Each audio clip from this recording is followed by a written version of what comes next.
Kath Pettigal and her sons. Kath's still alive, of course. She lives down past along, doesn't she? Down there somewhere. She's in bed. Amazing woman, Kath Pettigal. She is missing an eye. She had a fight many years ago and her eye was shot out. She gave birth to a number of children, through a number of parents, through a number of husbands, or lovers, I should say. One of them, of course, was Dennis Allen, also known as Dr. Death. Dr. Death. You said it. I'm not saying nothing. He's not saying nothing. And his brother Victor Pearce, both now dead. Victor Pearce was gunned down in Williamstown, in Bay Street in Williamstown, not that long, a few years ago. Dennis himself was a terribly scary guy, terribly scary guy. If you've seen Animal Kingdom, I mean, he's been represented in other films, often called different names, but he was a very scary guy. He actually had a heart attack at the age of 35 in court. His heart just gave way from all the years of cocaine use and drug use. Kath was an advisor on the series, and I worked with Kath, and we're all a bit scared of her and stuff. And she told an amazing story, which she's told us before as well, about, you know, she was aware that Dennis was a very, very dangerous man. By the way, all of them spent time here. The story about getting home one day and finding that Dennis had shot, I think he stabbed a guy in the house. She got home to find blood everywhere. And this guy, this young bloke, still alive, but bleeding very badly in the kitchen of her home in Richmond. And Dennis was in another room playing cards, and she obviously realised she worked put two together that Dennis had been upset with this fellow for some reason and had decided to attack him. And I'm not sure what you would do in this situation if you arrived home and found a person, feet on the yellow line, on the edge of the line, facing towards the middle, facing each other towards the middle. You're now, all of you are now towing the line. Is that the expression? Right. You've been in yourself 23 hours. You're busting to get out some fresh air. Maybe had a smoke, had a chat, had a stretch, had a jog, God knows. Business? You're looking forward to going outside for now? Yes. Response, please. Yes. Yes. Yes, sir. Yes, sir. It's freezing cold outside, it might be boiling hot outside, God knows. Right, follow me. Let's go outside. What are we going to provide you with? The local garden, there's somewhere to sit, some grass, maybe some flowers, some jacket lines, Not maybe a much. little water bubbler, fountain. I doubt it. Yep. Stop here, we'll turn to our left. Left. Keep coming. Yeah. This is your exercise yard. At school, I mean, when I was a kid in school, some schools, some state schools have been like this. There wasn't much to it. But there's no monkey bars here, there's no swings, there's no grass. Something nice to look at. Look up and you'll see the barbed wire all around you. Look up even further back this way. Everyone step back over here. Look back up here. You're being watched. Anything you try and do, you're being watched. Fights breaking out, people picking on people. I mean, you can imagine.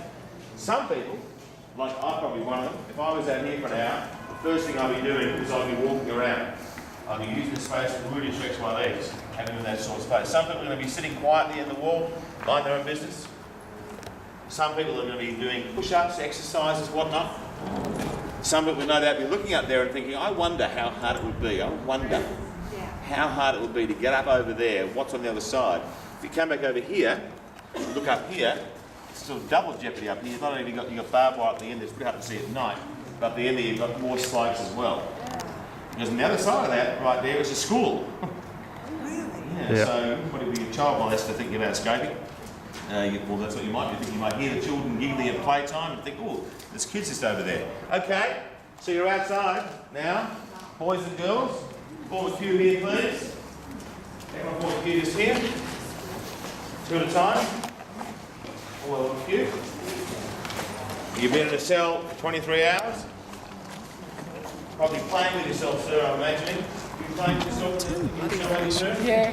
Yeah, We'll playing with have to yourself. get special mitts out, Jeremy. What's that? We'll have to get special mitts out for that Yeah. one, so they can't do that anymore. Go on So, in, guys. in the line, please, in the line. Chop, chop. So now, it's time to remove your clothes and come over and have a shower. Grouse. Providing you with nice cold water, 2 at a time, back to back or front to front. Let's go look at your shower cell, your shower spot. It's delightful, it's charming. Whatever you do, don't knock the soap, don't bend over. Even in winter, cold. Yum, yum, yum, yum, yum. Look at that. Just walk through. That's it. There's your showers right there. Don't forget, this prison closed in 1997. Where you put Sharon? Look at that.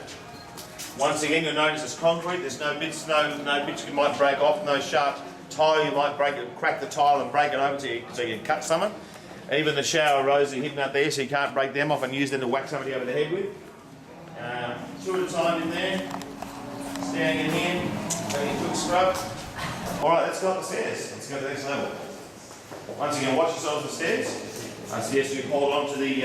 This is developed in England. It's long, good like this, so guards can sort of watch them when you're in. So the variation of this prison now is a little different now. I mean, look, you know, this prison this is operating as a prison until 1997. You know, we have over 1,000 prisoners here in 1970. Overcrowded, 2 per cell. As I said, disease was rampant. You know, one person gets sick, everyone gets sick. Yeah, pretty rough. And people were calling for a long time for them to close this down. I mean, look, because it's expensive. The prisons are expensive, as you know. In you come. Welcome to the luxury suite, ladies and gentlemen.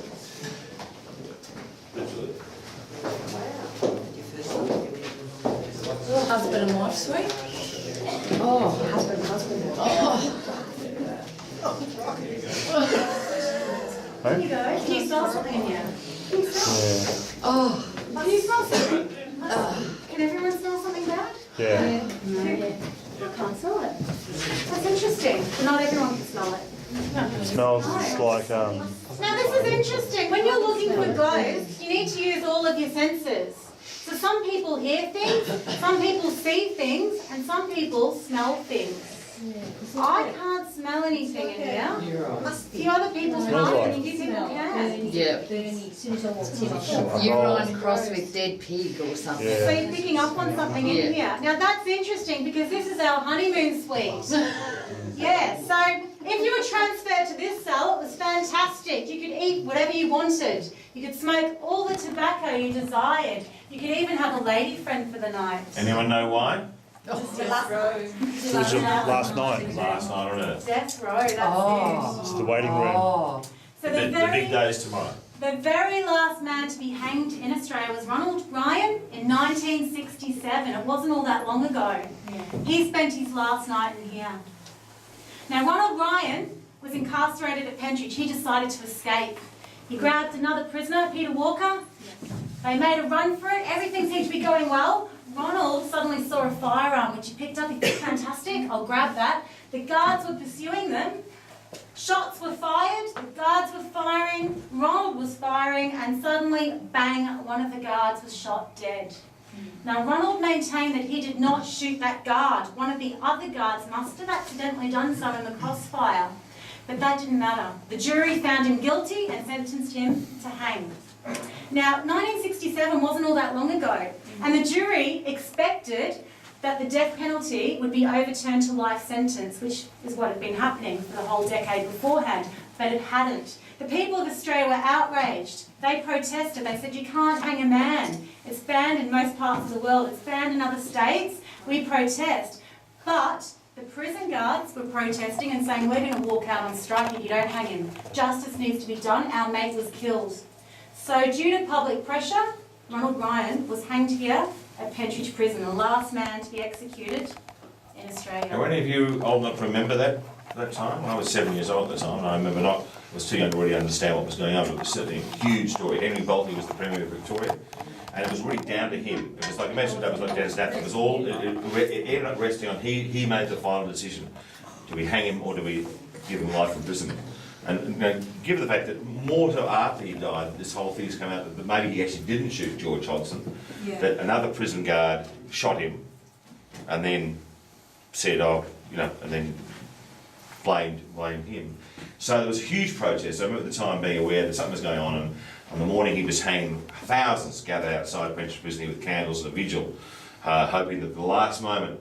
You've all seen the movies, happens in America, yeah? Where the governor rings and says, stay of execution. And people actually thought that Henry Boldy might ring and say, actually, you know what, you've learned your lesson. But he didn't. He let it go ahead. And so he was the last man hanged, not only in Victoria, he was the last man hanged in Australia. So, for good or bad, Ronald Wright is now known as the last man hanged in Australia. And as he said, this is where he spent his last night. Double suite with a bit more room. Once again, there's a guard very close by and suicide watch, in case he wants to enter before the big moment. I'll tell you about another suicide in just a moment too. But, so in the morning, having had your last night on earth, I'm guessing either two things happen. Either you don't have a wink of sleep all night, or you sleep like a baby. I don't know. What do you think? So you can't open the little gate here. You'll see on both sides. Gate here. Trapdoor here. For the sake of the other prisoners and others, all around here a big canvas drop sheet would be around, so you couldn't see from either end. You only see from up here. And over here, there's the lever. Because the idea is, as you know, when you hang someone, they don't strangle to death, ideally, although some did, a couple of famous circumstances. The idea is they stand here, the noose is quite short like that, it's not a long way, it's over your neck. When there's readiness, the force simply drops away, and you drop and your neck is broken rapidly. And you hang there for a moment, I guess.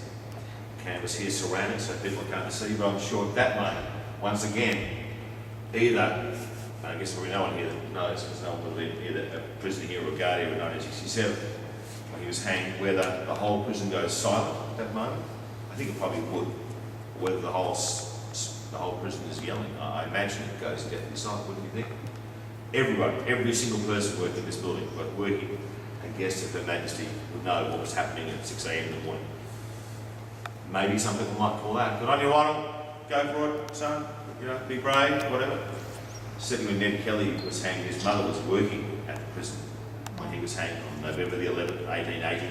And supposedly she said he walked past her on his way to the gallows and they were allowed to touch. And he had a hood over his head, but she said something like, die like a Kelly, whatever that means. Die like a Kelly, be brave.